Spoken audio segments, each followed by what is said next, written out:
sifunda iOld Testament in a way ukuthi sigcine sibamba just the characters okusho ukuthi nanoma kukhona iwind akulona lokungena uNkulunkulu ekhulumile siyadoubt yes and asikwazi ukuthi siqhubeke simlalele kahle uNkulunkulu sidoubt nokuzaleka kwabantwana ababili Esau noJakobe bezala uRebecca kwavela mhlawumbe abantu bethi hayi lo vela ayikho into engenzeka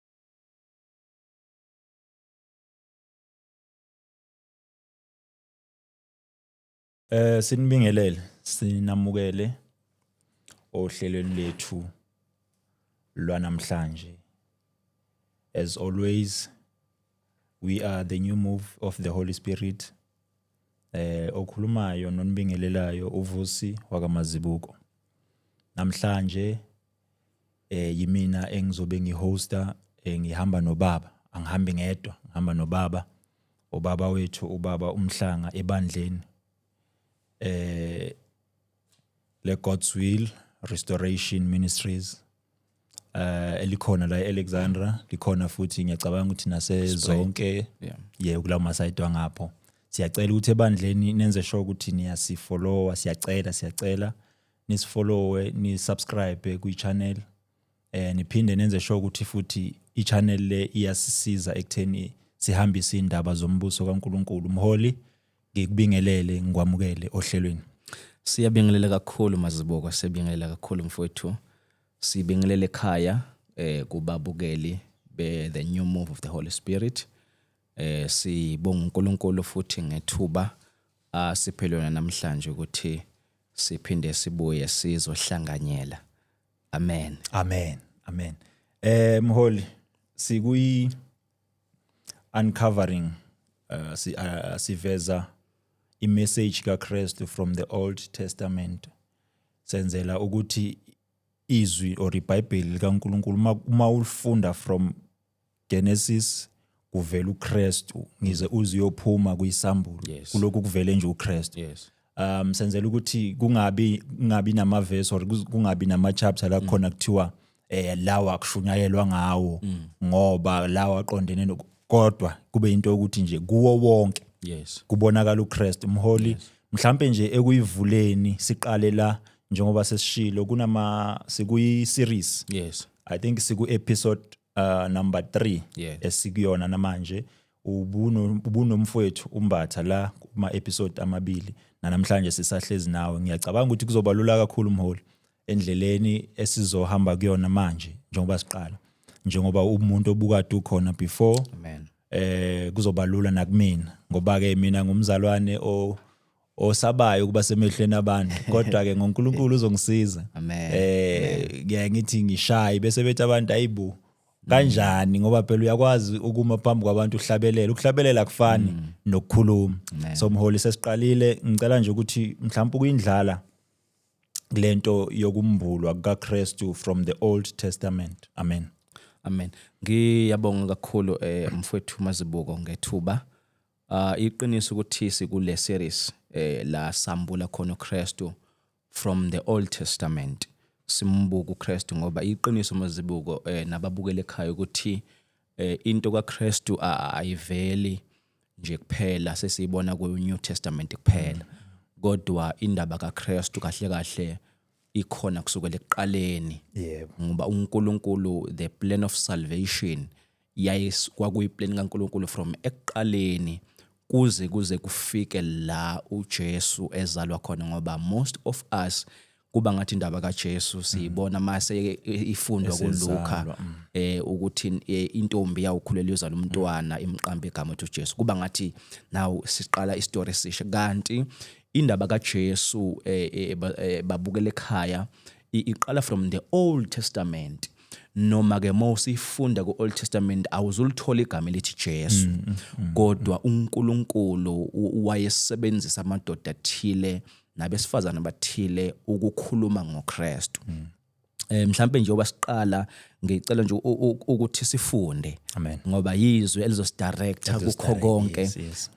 Incwadi of the Hebrews chapter number 1 Amen. Sizofunda khona nje mhlambe na ungibhekele nje sifunde ngithanda kakhulu siyibuke nange amplified uzongifundela ngesizulu mina ngizoyibuka ngeamplified this side just verse 1 Hebrews 1 uverse number 1 I think la sizoyithatha khona isizwe ukuthi izwi lenkosi lithini lapho siqhubeke nayo ke siye phambili ngoba ngiyakholwa ukuthi izwi liyakwazi ukusidirector nasekuhambeni kwethu izwi lona liyasidirect. Amen. So nje ake sifunde sizwe ukuthi uthini uHebrews chapter 1 verse 1. uNkulunkulu esekhulumile endulo kokhokho ngabaprofeti ngamathuba amaningi nangezindlela eziningi. Ekugcineni kwalemihla ukhulume kithina ngendodana ayimise ibe indlalifa yakho konke owadala ngayo futhi izwe. Yes. Ake sifunde ke ngeamplified ithi God having spoken to the fathers long ago. Yabo uNkulunkulu esekhulumile endulo. Kusho ukuthi uma sifunde Old Testament we need to understand ukuthi uNkulunkulu okhuluma. Kodwa iHebrews iyaspecifya ukuthi uNkulunkulu ukhuluma ngani. Amen. Ukhuluma ngobani. Amen. Amplified ke ithi God having spoken to the fathers long ago in the voices and writings of the prophets number 1 in many separate revelations yabo in many separate revelations okusho ukuthi izambulo ezahlukahlukene. All right, each of which set forth a portion of the truth okusho ukuthi isiqeshana nesiqeshana siveza iqiniso. Amen. No, we'll understand ukuthi makukhulunywa ngeqiniso kukhulunywa ngoJesu. Yabo ngoba uJesu ku chapter number 14 uJohn uthi ngindlela neqiniso okusho ukuthi iportion neportion iveza iqiniso. Okusho ukuthi kahle kahle this scripture is challenge amazibuko mfowethu ukuthi every time when we read the Old Testament singayifundi sibheke nje uAdam kodwa siyifunde sibheke iqiniso okungKristu. So that's the portion ebengifuna ukuthi siyibambe kakhulu ukuthi sifundi Old Testament in a way ukuthi sigcine sibamba just the characters but sigcine selahlekelwa umlayezo uNkulunkulu abewulethile. For an example ngicela siye laphana ku Genesis chapter number 6. Genesis chapter number 6 I think lapho ila sizothola khona ke ukuthi uNkulunkulu ukhulume kanjani ngeqiniso lakhe ngalama portions esiwavezayo. I think as we are uncovering Christ from the Old Testament ngicela ukuthi nje sivele siqale khona kule party le. Amen. kaNoah sizwe ukuthi uNoah la kwenzakala no chapter number 6 I think singaqala from verse number 1. Verse 1. Yes. Kwathi abantu beqala ukwanda ebusweni bomhlaba bezala amadodakazi. Amadodana kaNkulunkulu abona amadodakazi abantu ukuthi mahle. Azithathela abafazi kuwo awathandayo. Wayesethi uJehova umoya wami awuyikubusa njalo kumuntu. Njengokuba eyinyama nje. Izinsuku zakhe ziyakuba minyaka 120. Ngalezo zinsuku kwakukhona iziqhwaga emhlabeni nangasemuva futhi lapha amadodana kaNkulunkulu engena kuwa amadodakazi abantu awazalela abantwana. Lana ayengamadodana sendulo anamandla anegama lodumo. Yes. Kepha uJehova wabona ukuthi ububi bomuntu bukhulu emhlabeni nokuthi zonke izizindlo zemicabango yenhliziyo yakhe zimbi njalo. Asiqhubeke. Yes. 6. Yes. Wayezisola uJehova ukuthi wayebenzile abantu emhlabeni. Wadabuka enhlizweni yakhe. uJehova wathi abantu engibadalileyo ngizakubachitha ebusweni bomhlaba. Yebo, abantu nezinkomo nezilwanyana ezinwabuzelayo nezinyoni zezulu ngokuba ngiyazisola ukuthi ngibenzile. Okay, maybe for now let's just stop here sizoqhubeka. We know the story saka Noah ngezibuko nababukele ekhaya. Now sifuna ukubona uKristu la. La. Maybe asiveze lento yokuthi Mazibuko uKristu uyisolution yesono. Amen. So uKristu, as we are saying, he is the solution of sin. uNkulunkulu, we've quoted I think the past episodes ukuthi uNkulunkulu after ukudla kukaAdam noEva emsimeni, uNkulunkulu ukhipha a promise uthi ke inzalo wesifazane izochoboza ekhanda lenyo, and then we said that prophecy ayikhuluma ngoKristu. Now sesibona ke now abantu sebayanda emhlabeni. Uma abantu baqhubeka bande emhlabeni, iBhayibheli ke liveza ukuthi noma izwi lenkosi liveza ukuthi ububi nabo banda. And uma kwanda ububi, remember ukuthi now abantu there is sin. And njengoba khona isono, kukhona nokufa. Ukufa sithi is separation between God and man. Amen. uNkulunkulu ukhuluma ngesolution of which is Christ. Now ngifuna sibheke la. uNkulunkulu ubona lesi sizwe lezi senza izinto eziphambene naye. Now lithi iBhayibheli ke ububi bagcwala umhlaba wonke. uNkulunkulu wathi waze wazisola ngokudala umuntu. Ngenxa yani yobubi. Sekufanele kuvele isolution yobubi. Ngizothi fast forward. iBhayibheli liveza ukuthi uNkulunkulu wakhuluma noNoah. Wathi Noah yakha umkhumbi. Now umkhumbi uba isolution yangaleso sikhathi. Yes. Ngenxa yokusolva ini ububi. But the ark, umkhumbi lo kahle uyi shadow of Christ. Represent uKristu. Ngoba iBhayibheli lithi Mazibuko bonke uNkulunkulu ukhuluma noNoah uthi bonke abayongena emkhunjini bazosinda.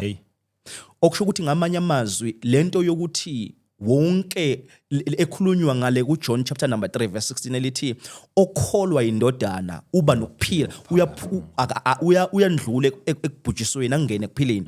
Okusho ukuthi uma singena kuKristu sisinda kanjalo. Okusho ukuthi uNkulunkulu mayekhuluma ngale kuNoah ngendaba yomkhumbi uveza lento ukuthi kahle ukusinda kwenu kulele ukuthi wena ungaphakathi noma ungaphandle, ngoba uma ungaphandle uzobhubha kodwa uma ungaphakathi uzosinda.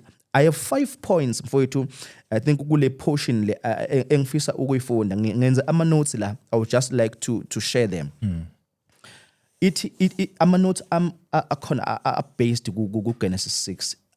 At Noah's generation was filled with wickedness, and God sent a judgment through flood. Okusho ukuthi yilento engiqeda ukuyisho ukuthi isizwe sangaleso sikhathi kwawuyisizwe esinobubi. uNkulunkulu wasahlulela ngokuthi alethe uzamcolo, but uNkulunkulu provided ukusinda noma ububi bukhona, ngoba uNkulunkulu kahle akanankinga nomuntu, uyamthanda uNkulunkulu umuntu. uNkulunkulu umuntu wamthanda kusukela ekuqaleni, kodwa into ayizondayo uNkulunkulu ububi. Uyabo isono. uNkulunkulu la oyizodila nobubi obesebenziwe emhlabeni. Uprovided a solution now uthi Noah yakha umkhumbi. Now the second point ithi Christ, just as the flood was God's judgment of sin, so eternal separation from God is the result of unrepentant sin. But Jesus is our ark of salvation. I think for ama reference verses ekhaya bangafunda u1 Peter chapter 3 from verse 20 to 21. So siveza uKristu from the Old Testament ukuthi uKristu siyambona la engumkhumbi. So okwesibili iBhayibheli liveza ukuthi ke uNoah wathola ifavor kuNkulunkulu. uNkulunkulu waze wathi ulungile. Asifunde uverse 9. Khona la besifunda khona. Yes. Verse number 9. Yes. Lokhu kuyizizukulwane zikaNoah. uNoah wayindoda eqotho engenacala esizukulwaneni sakhe. uNoah wayehamba noNkulunkulu. Okay, uyeza ukuthi kulesi sizukulwane lesi uNoah wayindoda eqotho. esizukulwane ephila kuso kusho ukuthi isizukulwane esiphila kuso sasingekho qotho kodwa uNoah wafunyanwa eqotho. Now uNoah nala uvela a shadow of Christ ngoba uJesu noma uKristu wafika emhlabeni wafika abantu bonke bayizoni uyabo but wafika yena engolungileyo. Even though ke omazibuko nababukele ekhaya into kaJesu bake bathi ukuyishake kancane abaFarisi ngoba emehlweni kabaFarisi uJesu wayengekho innocent wayengalungile but emehlweni kaNkulunkulu wayelungile and we know ukuthi iqiniso lelo. So Noah exactly emehlweni kaNkulunkulu ezuleni sakhe he was a righteous man. So okusho ukuthi now on this scripture kubonakala uNoah a shadow of Christ esizukulwaneni leso ayephile kuso. Okay, now my notes athi ke through one's man obedience a way made for salvation for his family. Now we understand ukuthi le story saka Noah umndeni kaNoah kuphela owagcina ungene emkhunjini.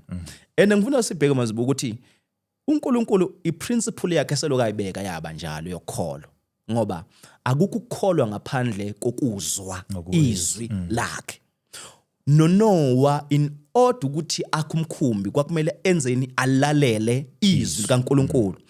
Even ifamily kaNoah in order ukuthi izithole iphakathe emkhunjini kwakumele umndeni wakhe ulalele izwi okusho ukuthi ukusindiswa komuntu kulele ekholweni and ukukholwa kulele ekuzweni izwi yabo. Even now that's a principle we always apply even in the New Testament according to Romans 10 verse number 9 lithi ke ukukholwa kuza ngokuzwa izwi okusho ukuthi Noah he applied the same principle ukuthi wezwa izwi kuNkulunkulu and wa apply izwi lokho ukholwa.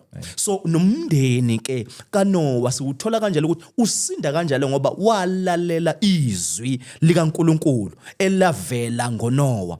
Now ngifuna sibheke lento ukuthi uNoah uvela elungile emehlweni kaNkulunkulu and ngokulunga kwakhe sekutholakala ke manje ifamily yakhe iyasinda ngenxa yokulunga kukaNoah. So ila esingena khona esithi ke uNoah is a shadow of Christ ngoba nathi uKristu wafike waba ngolungileyo. Now ngenxa yokulunga kaKristu nathi ekuthiwa siwulunga kaNkulunkulu because of Christ yabo. So we are just uncovering Christ from the Old Testament. I think let's move to point lesithathu enginalo. Verse number 16. Cela sifunde futhi. Genesis Khona lapho 16. Yes. 16 yenza ifastele emkhunjini uligcine ngaphezulu libe ingalo inye. Ufake umnyango womkhumbi ohlangothini lwawo uwenze ube nendlu engaphansi nengaphakathi nengaphezulu. You know, when I read the scripture I was very excited mfowethu ngoba le ncwadi seyifunde eqaleni incwadi kaHebrews ethi uNkulunkulu esekhulumile kokhokho ngezindlela ezihlukahlukene ekhuluma ngani ngeqiniso uncover the truth. Now ngifuna sibuke la ukuthi manje izwi lenkosi lalithi uNkulunkulu ukhuluma noNoah uthi akenze umkhumbi uyamtshela ama directions. But there's one thing engiyithanda uthi uNkulunkulu kuNoah umkhumbi lo awube nomnyango wodwa. Yes. Yabo. Now lento ukuthi umkhumbi unomnyango wodwa ukusho ukuthi indlela iyodwa yokungena. Okusho ukuthi ayikho enye indlela yokungena indlela iyodwa. Now we will remember this ukuthi uJesu ukhuluma lento kuJohn 14 uthi ngiyindlela neqiniso uthi akakho ongaya kuba ngaphandle kwami.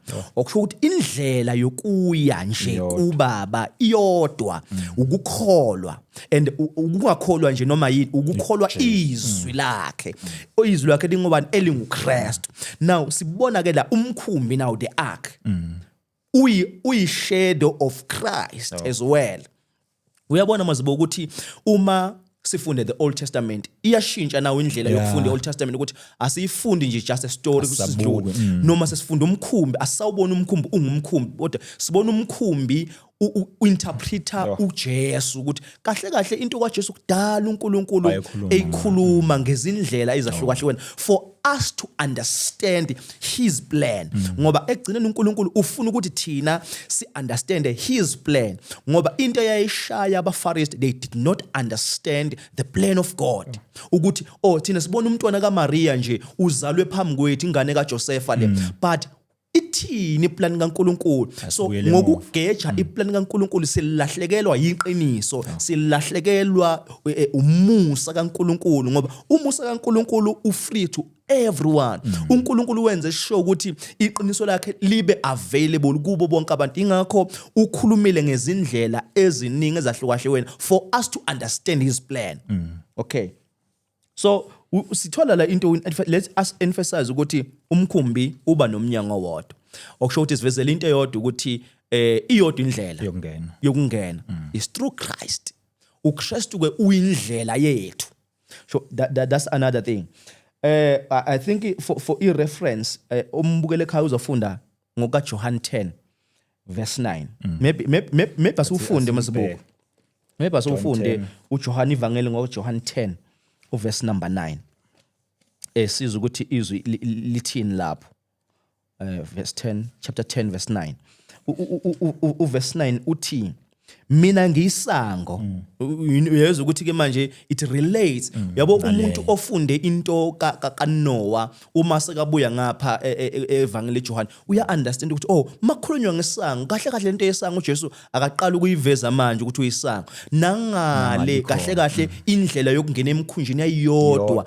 isango kusho ukuthi kungenwa ngaye embusweni uthi ke uma umuntu engena ngami uyakusindiswa uyabona ukuthi nefamily kaNoah in order ukuthi babe saved kwadinga ukuthi bangene ngaleli sango ngalendlela ngoba iyodwa indlela yokusinda ukungena ngaleli sango ngesango elibekiwe lilodwa isango mfowethu elibekiwe okusho ukuthi nanoma kukhona iwind akulona lokungena iwind sizofika lapho we'll get there ukuthi iwind akulona lokungena line purpose nalo iwind but sifuna nje uemphasize lokho ake siqede leli verse mina ngiyisango uma umuntu engena ngami uyakusindiswa angene afumane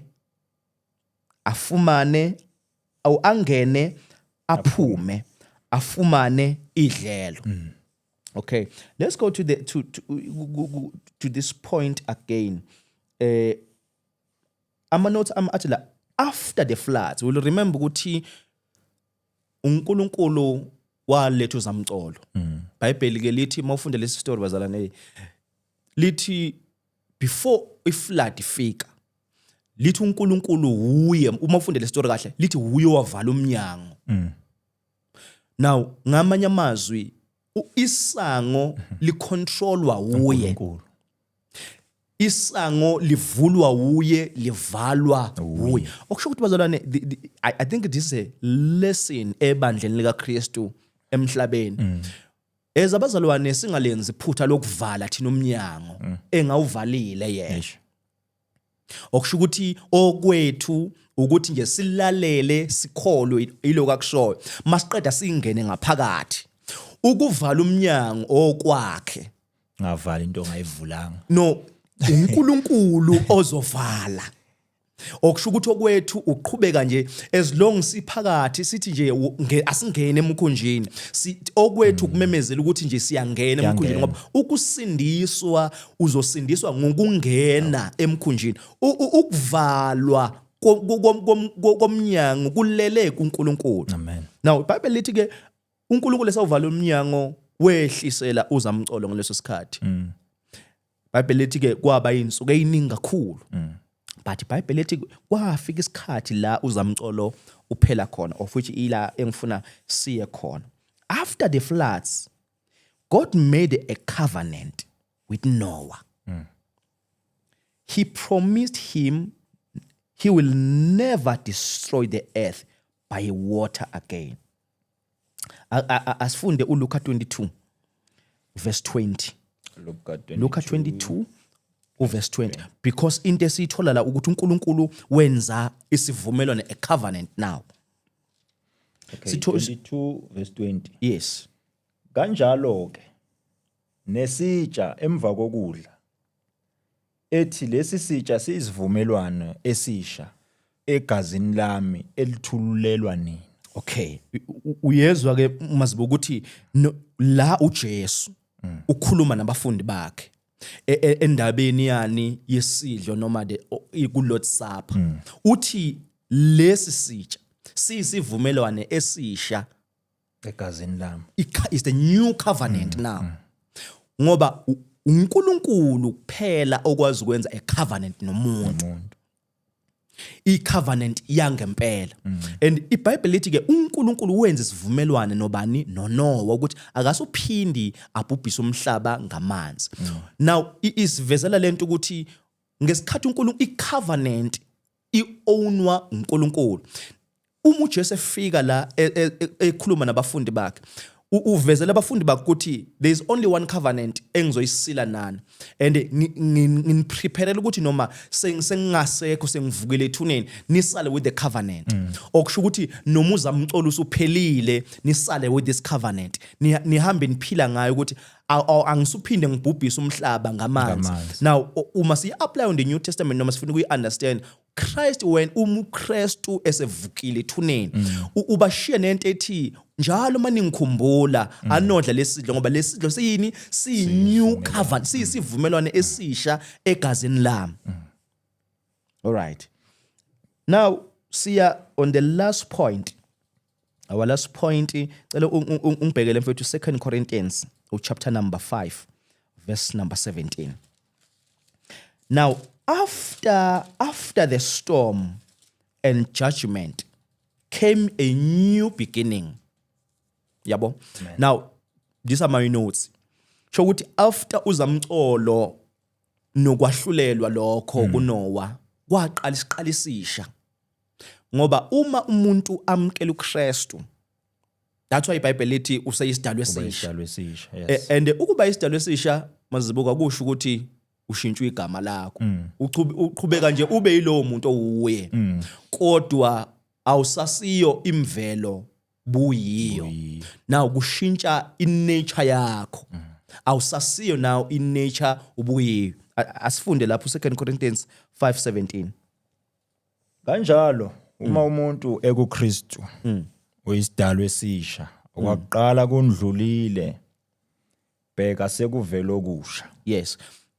Now iBhayibheli lithi after ama storms sewaphelile kulento kaNoah, yes. lithi iBhayibheli kwaphuma ijuba. uNoah wathuma ijuba. Ijuba lithi iBhayibheli labuya neqabunga lesihlahla esithile. Now uma size research will find ukuthi it was a olive leaf. Yabo i-olive tree inama leaves, so it was one of those leaves kuleso sihlahla. And that leaf symbolizes peace and restoration. Okusho ukuthi ngoba i-flood yafika ya destroy everything. Might destroy everything. Now seqala something new, because eqaleni sithe uNkulunkulu la uzodila nani nobubi. Okusho ukuthi now sekufanele kube khona isiqalo esisha after ukudila nobubi. Now uJesu, that's what he does. Uma uJesu efika uzodila nesono kumuntu. Uma umuntu ke amkela uJesu uqala a new beginning. Now umuntu number 1 kuye uzoba nepeace, futhi kuzoba nani ne-restoration kuye. Okay. So bengifuna nje ukuthi siveze lokho as we are uncovering the message of Christ from the Old Testament, ukuthi kuma scenarios esiwafunda ku Old Testament iperspective yethu ngathi ingachange from ukufunda istory nje indaba, kodwa sibuka ukuthi akuyona nje indaba nje, but la kukhulunywa ngoKristu. uNkulunkulu ekhuluma. Yes. Uma ukuthi usahleli nathi kuze kufike lesi sikhathi samanje, please make sure ukuthi uyasubscribe, uyalike, uyashare, uyacomment. Hayibo. Injalo. Mholi, siyabonga. asikhulumi okusuka kithi, asikhulumi okwethu. Sikhuluma okusembhalweni. Yes. Umholi into engiyithandayo, ngiyayithanda la umholi lento ethi kukhona indlela eyenziwe and yenziwa yabayodwa. Yes. Bese ngithanda into ethi sinenkinga yokuthi sifuna ukuvala umnikazi ovulile engakavali. Sivalela abantu ukuthi bangene Yes. ekusindisweni while uNkulunkulu esavulile ukuthi abantu abangene ekusindisweni. Size sihlulela ukuthi onjani akangeni. Yes. Kanti uNkulunkulu uthe wonke umuntu. And kunento enginothisa mholi mawukhuluma la ukuthi abantu basindiswa sebengaphakathi. Kunento enginothisayo lapho ukuthi abasindiswa beza kodwa basindiswa ngoba sebengaphakathi. Ngoba nginothisa into othi mholi uma qeda ukuvalwa bangaphakathi, right? Uma sekuvalwa then that's when uzamcolo esezoqala. So it means ukuba ngaphakathi komuntu ikhona okuzokwenza umuntu asinde. Yes. Amen. True. Futhi inamandla leyo ngoba sometimes siyalenza iphutha lokuthi sometimes even ngendlela esikhuluma ngayo umuntu ongaphandle ezizwe ukuthi hayi ngathi angideserve la lokungena. Okusho ukuthi ngaphezulu kokwakha i-assignment kaNoah, ngaphezulu kokwakha umkhumbi kwakutshela abantu ukuthi ay ngenani emkhunjini Umnyango uvuliwe. noma ngaba nwakhiye lo mkhumbi kodwa kukhona uzamcolo ozayo. And ke uyazi uma ufunda amazibuko lezi story uzwa izwi lenkosi lithi imvula engakazi nethe. So okusho ukuthi into kazamcolo ebantwini it was kwakuyinto strange. You know ke masikhuluma ngokubhubha asikhulumi ngokufa. Angithi sikhuluma ngokubhubha kusho ukuthi now is eternal life, death. Okusho ukuthi umuntu ukufa kwaphakade. Yes. We need to also emphasize into ukuthi ukungena ngaphakathi will save umuntu from eternal death. Ngoba eternal death is there, but uNkulunkulu has provided a solution ye eternal life. Ngithanda nalento ukuthi indlela iyodwa wethu, indlela ivuliwe iyodwa, isango lilodwa lokungena. Ayikho enye indlela yokungena, singena through Christ. Baze bethi abahlabelela kahle isango lakhona savulekile. Livulekile. Isango lakhona uJesu. No, asiqhubeke mholi ngokwesikhathi. Asiqhubeke. Yes. La ku episode or endlulile mangaphosisi nikhulume naze na I think nikhulume kakhulu ngoAbraham nandlula kaAbraham naze nafika kuIsaac. Angeke sisachaza kakhulu ngokwesikhathi nje ngicela ukuthi sisale singena la esihlele khona mholi ukuthi sichecka into ukuthi kwaba nesethembiso kuAbraham sathenjiswa uNkulunkulu. Yes. Mholi uzokhumbula ngeke ngize ngiye kade uwena umuntu okhuluma lento. Angeke lokhu ngiyibuyisele emuva. Yes. Kunesethembiso esenziwa uNkulunkulu esenza kuAbraham. Now sithola la kuGenesis uNkulunkulu ophinde uyasiphinda kuIsaac. Yes. Isethembiso sokuthi uzokumbusisa aphinde andise inzalo yakhe. So ake sicheke isethembiso mholi. Yeah. Ake sicheke isethembiso siveza uKristu. Yes. Siveza uKristu. Ngiyabonga mfowethu. I think masingena kulo ndaba will also understand ukuthi uNkulunkulu la uma ezoqala ekhulume noAbraham mhlambe sisibuyakeze futhi uthola uAbraham akanamntwana. Yes. Benomkakhe uSarai. Ubanikeza iassurance ngoba izwi likaNkulunkulu liassurance kithi, lisiqiniseko kithi. Endeke izwi likaNkulunkulu linguKristu. uNkulunkulu ekhuluma noAbraham ukhuluma ngezwi. Okusho ukuthi uAbraham kumele areceive izwi elinguKristu. Right. Uthi ke uNkulunkulu uyawukuba ubaba wezizwe. Esho kuAbraham. Now uNkulunkulu ukhuluma lokho nje akanamntwana uAbraham. Uthi kodwa uzoba ubaba wezizwe. Kune principle ekufanele siyithathe lapho. will also quoted kule nkulumo esikhuluma ukuthi ukukholwa kuza ngani ngokuzwa izwi. Uma uyifunda kahle ku chapter number 12 uthola ukuthi uNkulunkulu after esekhulumile naye lithi kwaze kwathiwa uAbraham ulungile ngenxa yani yokwamukela ini izwi lika okusho ukuthi the promise that he was promised by God he accepted the promise as it is.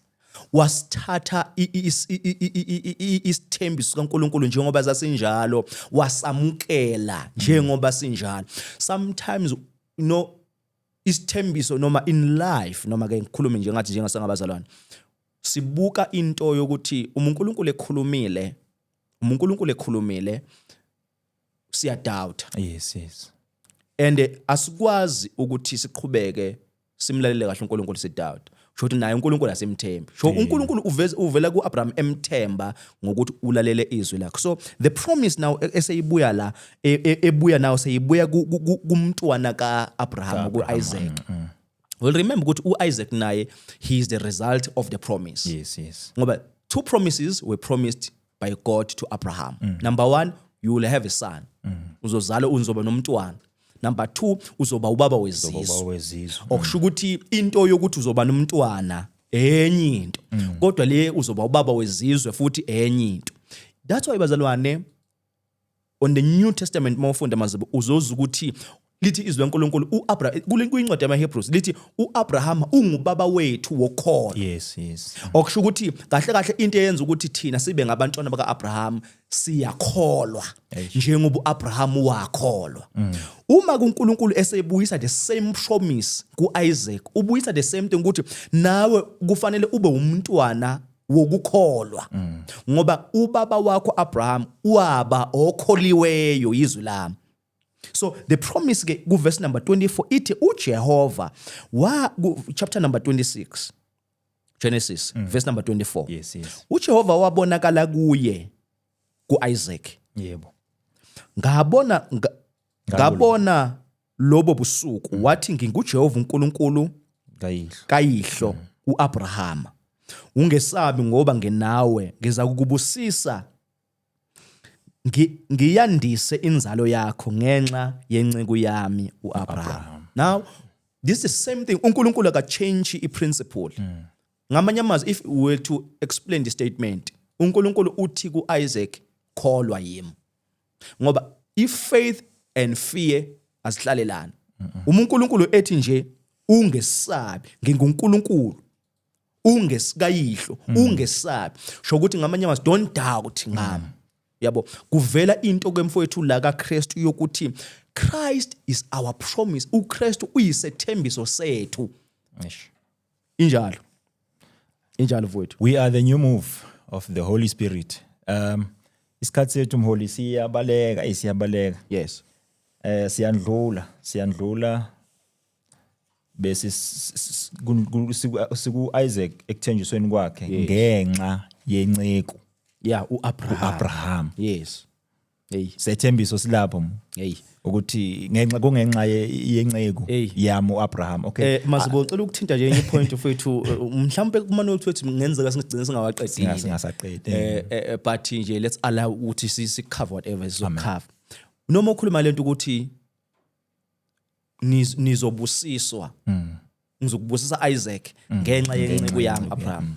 uAbraham la uvela a phototype of Christ. Ngoba thina we are blessed noma siyaphila ngoba ngenxa kaKristu. Thina ke njengebandla sesingabaphilayo ngenxa kabani kaKristu. So now uAbraham kuthiwa la uIsaac uzobusiswa ngenxa yenceku kaNkulunkulu obani okuAbraham. Okusho there are benefits awela kuIsaac because of Abraham. Now kunezinto ibandla elizitholayo phela thina singabantwana bakaNkulunkulu. So kunezinto ezinjengebandla esizitholayo kuKristu esizithola kuNkulunkulu ngenxa kaKristu. In fact if we can go to that point nokuphila besingakudeserve ukuphila sikufumane ngoba ngenxa kaKristu.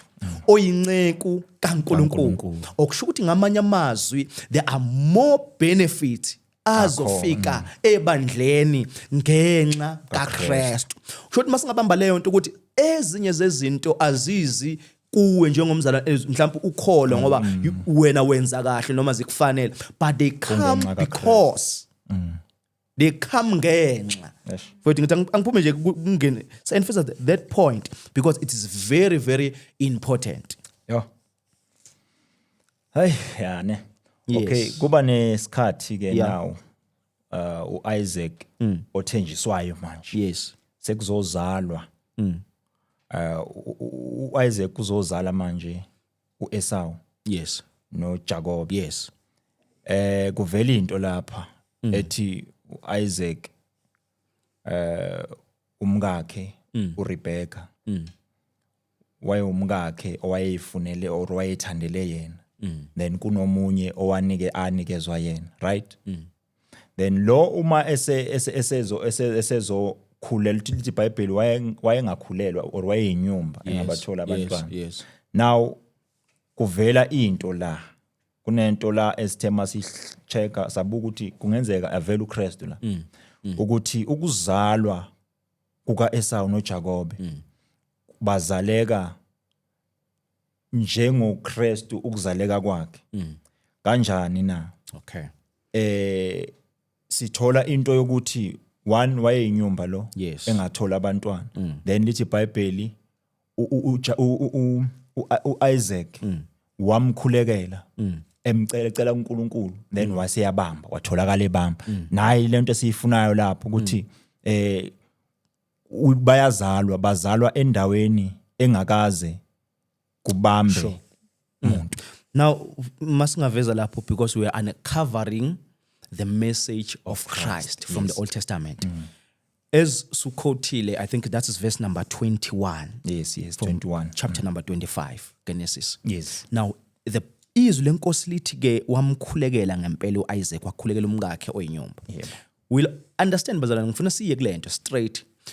Uma kuzozalwa uJesu, Bible I think mawufunda Isaiah chapter number 9 verse number 6, the prophecy okuzala kaJesu. Bible lithi uIsaiah prophet ukuthi intombi izakhulelwa izala umntwana. Yes. Now, umingelosi ifika ku chapter number 1 kuLuka. Ifika uGabriel ufika kwesifazane onguMaria. Uthi wesifazane wesifazaneni uza kukhulelwa. Yabo? Now intombi ikhulelwa kanjani? Ngamanye amazwi into ehlela uRebecca is the same thing ehlela uMaria because inyumba ayikwazi ukuconceive. Yes. Now ivirgin ayikwazi ukuconceive. Okusho ukuthi uNkulunkulu kumele kube uye obreaka the protocols. Akunandaba ukuthi situation ithini. uRebecca wayeyinyumba but uNkulunkulu waphula iprotocol. uMaria she was a virgin. uNkulunkulu waphula iprotocol. Ukuphuleka kweprotocol kaRebecca ukuthi akhulelwe enyumba sometimes singayibuka in a sense ukuthi mhlawumbe umkhuleko kaIsaac owagcina enza, but mulifunda kahle lithi uIsaka wamkhulekela umkakhe kuJehova ngokuba wayeyinyumba. Bese iBhayibheli lithi uJehova wamzwela uRebecca umkakhe wakhulelwa. Yabo, okusho ukuthi ke now uNkulunkulu owazwela uRebecca, hayi ukuthi uNkulunkulu waphendula umkhuleko kaIsaac, kodwa uNkulunkulu wazwela uRebecca. Maybe asiyenze ibe sense. Akubhlungu ukuba inyumba ngaphakathi, kodwa kubhlungu ngaphandle. Yes. Ngenxa yabantu abayishoko. But uNkulunkulu wezwela uRebecca. Now, uma uNkulunkulu ezwela uRebecca, he gave uIsaac umntwana through owesifazane oyinyuma. Now ngifuna siye ukuthi uKristu uvele kanjani kulento. Uvele ukuthi uKristu uvela kuma situations la khona thina singabantu sithi la ngeke nokuzaleka kwabantwana ababili uEsau noJakobe bezala uRebecca kwavela mhlawumbe abantu bethi hayi lo vela ayikho into engenzeka. So noKristu wavela kanjalo ukuthi hayi intombi ngakhulelwa kanjani. That was the mystery kuleyo nto ukuthi uma ekhulelwa lo wesifazane lo uRebecca, it was a mystery kubantu. The same thing uma kuzokhulelwa uMaria, it was a mystery kubantu. Kanti uNkulunkulu une message ayidlulisa khona lapho. Siyaqhubeka siyandlula. Holy. Yes. Bayazaleka and kuvela ukuthi sweni sika Maria balwa or baqhubha ukwesha isisu Rebecca wakhuleka nayo Rebecca ebuza uNkulunkulu ukuthi kwenzakalani uNkulunkulu kunento ayikhulumayo lapho ukuthi esweni sakho kunezizwe ezimbili. Siyaqhubeka nje nezizwe ezimbili aveze nento ukuthi esweni sakho izizwe ezimbili omncane uyokhothanyelwa omdala.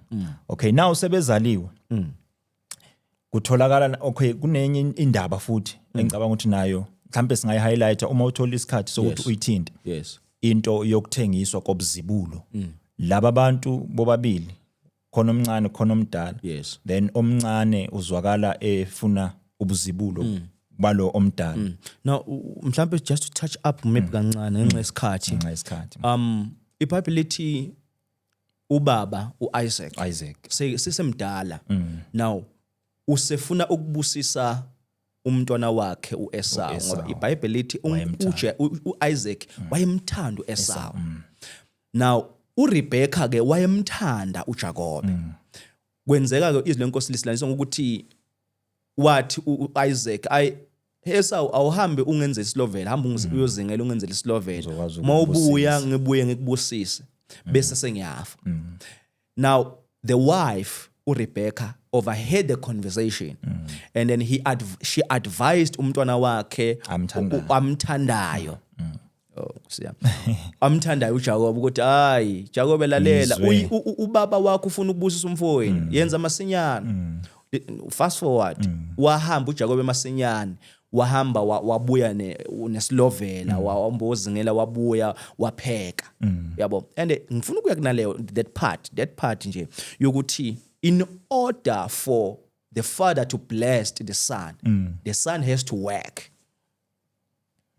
Has to work and funeke indodana isebenzele isibusiso. And isibusiso esatholwa indodana ayidlanga lutho indodana esibusisweni sayo kodwa izizukulwane zendodana zadla. The same apply uKristu as the son of God. He worked for us ukuze thina esiyinzalo kaKristu sifumane isibusiso abusiswa ngaso. So iBhayibheli ke lithi wabuya uJakobe mayebuya wafike wanikeza uyise ukudla. Now iBhayibheli lithi uIsaac wayenoboya bese iBhayibheli lithi ke futhi wayebomvana ngokwebala la lithi unina wamcebisa wathi hayi no lalela uEsau. Yes uEsau lithi wamcebisa unina wathi thatha isikhumba salento ihlabile usembathe ngoba iBhayibheli lithi kwakumele uIsaac uma izobusa uEsau emhlalise kuye. Yes. iBhayibheli lithi ke kwenze ukuthi uma eza uJakobe esembethe isikhumba kunamazwi akhulunywa uIsaac uthi isikhumba esaka Esau kodwa izwi ekaJakobe. Now si uncover uKristu la. Now it is possible bazalwane ukuthi ifune si understand. In fact we need to understand in nature kaKristu. We need to understand in nature kaKristu because uKristu angaqashela mawungabuka in mawungabuka uJesu nje uphelele kuJesu ngoba mawubuka uJesu nje uzobona umJuda uzobona nje umntwana kaMaria ngoba ubuke uzwa isikhumba kodwa uma ungezwa izwi lakhe uthola kahle ukuthi ubani ngoba uIsaac kahle kahle ubaba walamadodana walithola iqiniso ukuthi hayi isikhumba sona ngeke Esau kodwa izwi elika Jacob okusho ukuthi into eveza ukuthi ungubani izwi lakho noma isikhumba singathini ngoba noma isikhumba usingezwakala ukuthi sinjani asichaza ukuthi uyileyo nto njengani bazalwane uma sibheka nje inature yomuntu umuntu akayena umzimba wakhe kodwa umuntu ungumoya kaNkuluNkulu okuye so uKristu uvela kanje kulento uKristu uzalwa uMaria umntwana uJesu but kuJesu indodana kaMaria kunoKristu amen uKristu uyizwi lendodana kaMaria so yini into eyenzeka la kulamadodana ukuthi kuJakobe kufumane ukuthi isikhumba sakhe esika Esau kodwa izwi elika Jakobe amen mholi ngiyakuzwa kunento mhlambe ebengifisa ukuyiveza la yes ethi uKristu uma eze emhlabeni like siveza uKristu right yes uma eze emhlabeni uKristu uzothatha okwethu thina sithatha okwakhe yes and uma thina sithatha okwakhe lize lithi iBhayibheli uma sesiya kubaba ubaba akasabuki thina uma size ngoKristu kodwa ubuka uKristu bese bona sifanelwe ukungena now uma ufunda Romans 13:14 uzothola lapho kuthiwa kodwa yembathani inkosi uJesu Kristu ninganakekeli inyama kuze kuvuswe inkanuko ngamanye amagama ithi into mholi uma simbethe uKristu thina na kanjani noma ngakuthiwa sinazi izona as long as simbethe uKristu izono zonke kunevesi elize lithi uNkulunkulu akabaleli nasinye ngoba senze njani simbethe umuntu olungisiwe yes which is Christ ngiyacabanga ukuthi uyavela uKristu mholi la uma kutholakala ukuthi uJakobe wayembathiswe isikhumba semvu kungasiye Esau owoboya lo othunyelwe le kodwa ngesizathu sokuthi ufuna ukuzoyintshontshela lesi sibusiso ngenkohliso wakwenza konke lokho ende wakwenza kwamfanele wagcina ebusisiwe yes iqiniso masibuko mfethu ukuthi the mission of Christ kwaukuthi afike athathe okwethu yes asiphe okwakhe now that's the message of Christ because thina sasizoni but wafika uKristu wasinikeza ukulunga kwakhe wathatha ukungalungi kwethu I think kunevesi elikhulunywa uPaul encwadini yabaseKorinte elithi wabafela bonke bese lithi ukuze abaphilayo bangaziphilele bona baphilele uKristu that's why ke emphasize uPaul ku Romans 13 ukuthi yembathani inkosi uKristu ilento yokwembatha kuba ngathi into yangaphandle kanti into yangaphakathi ngoba uma sesifuna ukwembatha asikwazi ukwembatha ngaphandle ngoba kahle sidila nengaphakathi uKristu mayefika uzodila nengaphakathi lethu amen yes okay mholi isikhathi sethu sesisincane kakhulu sesisincane kakhulu but ke angeke ngize ngikhohle into ukuthi we are the new move amen of the Holy Spirit le iplatform kaNkuluNkulu yes platform kaNkuluNkulu ezethi indaba sinazo uma singayixoxa kungashonilanga but la esibhekayo kakhulu izwi likaNkuluNkulu because we understand into yokuthi abantu usho njalo mholi wathi abantu bakholwa ngokuzwa izwi now asiqhubeke mholi yes ngicela nje ukuthi sivele singene ku point number 4 okay ngendaba yesikhathi sethu sesisincane kakhulu u point number 4 wethu sizofunda nje uGenesis 32 yes verse number 22 Genesis 32:22 la khona sithola uJakobe ebambana noNkulunkulu yes ngasi isikhathi njalo ngeke size sifunde. Yes. Sizocela nje ukuthi ababukeli emakhaya bayifundwe so that bezokwazi ukuthola lento umholi azokhuluma ngayo. Yes. uJakob ubambana noNkulunkulu. La mholi kunezinto nje ezi2 esizitholayo. Yes. One, sithola i-transformation. We know or we've heard ukuthi igama lalomuntu ola uJakob, Yes. but after ukubambana noNkulunkulu kutholakala into ye-transformation. Yes. Kutransforma igama lakhe from ekubeni uJakob abe uIsrael. Yes.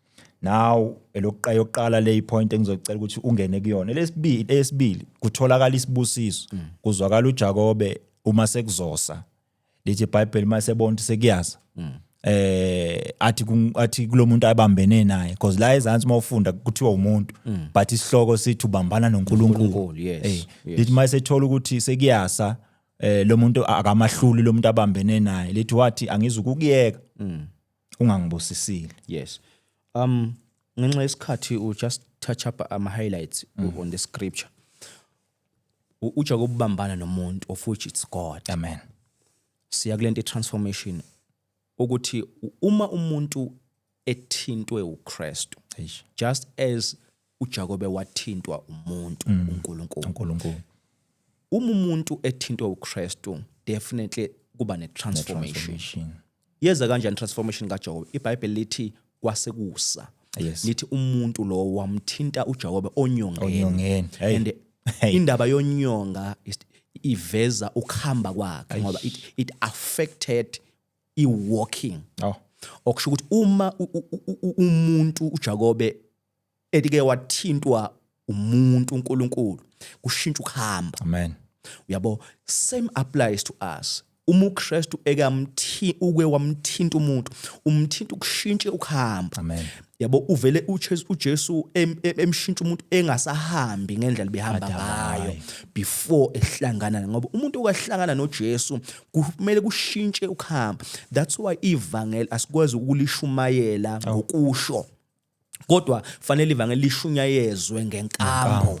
Okusho ukuthi ivangeli kahle kahle liyimpilo. Kahle kahle it is more than words. Ingakho iBhayibheli lithi ivangeli according to 1 Corinthians, I think it's chapter number 4, liveza indaba ukuthi ivangeli izindaba ezimnandi ukuhamba. So just to kuya kule point lesibili, that's transformation. Nje transformation yenzeka between umuntu othintwa uKristu noma uNkulunkulu. Amen. So verse number 29.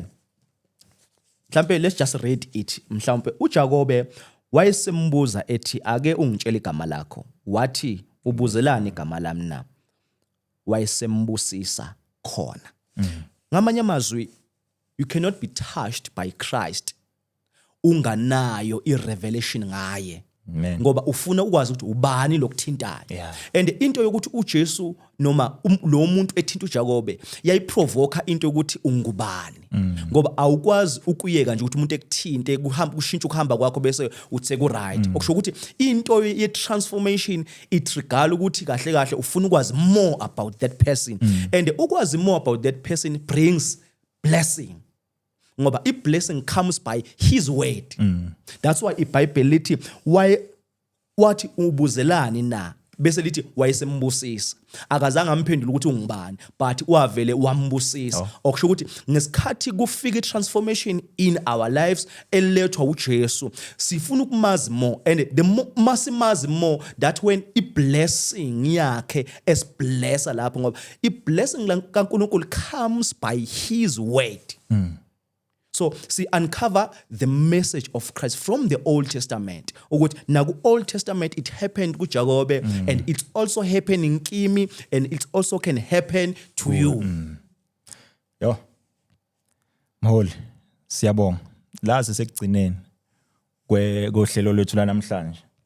Kodwa angazi ukuthi bebangasiza kanjani isikhathi manje sithi ukuthi kancane nje ngoba kunento ekhona la kunento ekhona la. Yes.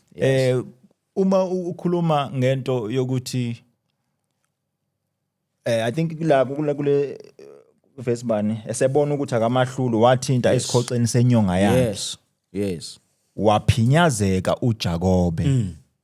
esihoxeni senyonga yakhe esebambene naye kunento ethi waphinyazela angazi igama lesizulu ke lideep nyana le kodwa uma lithi waphinyazeka ngokubuka kwami mholi into ilento iqeda ukuyikhuluma ukuthi kushintsha ukuhamba komuntu indinyonga ngazathi into Samuel ayenyaweni komuntu or kuphi la ukuthi uma ngabe uthintwa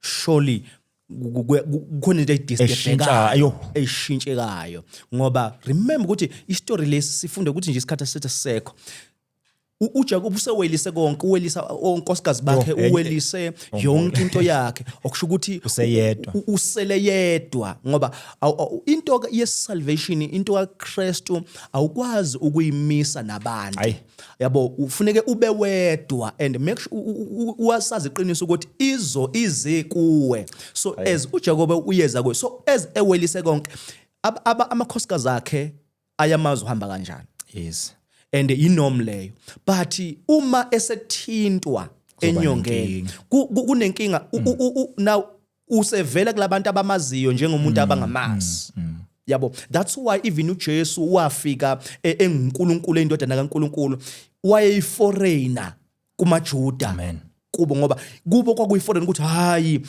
uyindodana kaNkulunkulu kanjani ezelwe omunye wethu la yabo so the transformation kaNkulunkulu later a different walk kulowo muntu but also igade into yokuthi abantu abakwaziyo ngeke basakubuka ngendlela abebakubuka ngayo ngoba your walk isishintshile now amen man wasala yedwa after ukwelisa yonke into nje wasala yedwa khona lapho bese kuthiwa khona lapho wabambana nomuntu siyabonga we are the new move of the Holy Spirit episode number 3 seqeda khona namhlanje ngiyacabanga ukuthi sizoqhubeka amen nenye ngokuzayo inkosi ithela umusa amen amen we are the new move of the Holy Spirit sicela ni subscribe ni comment, interact with us in the comment section. Give us ideas of what you want to hear and see from us. And please keep on listening, watching, and supporting us. Siyabonga. Be influenced by God.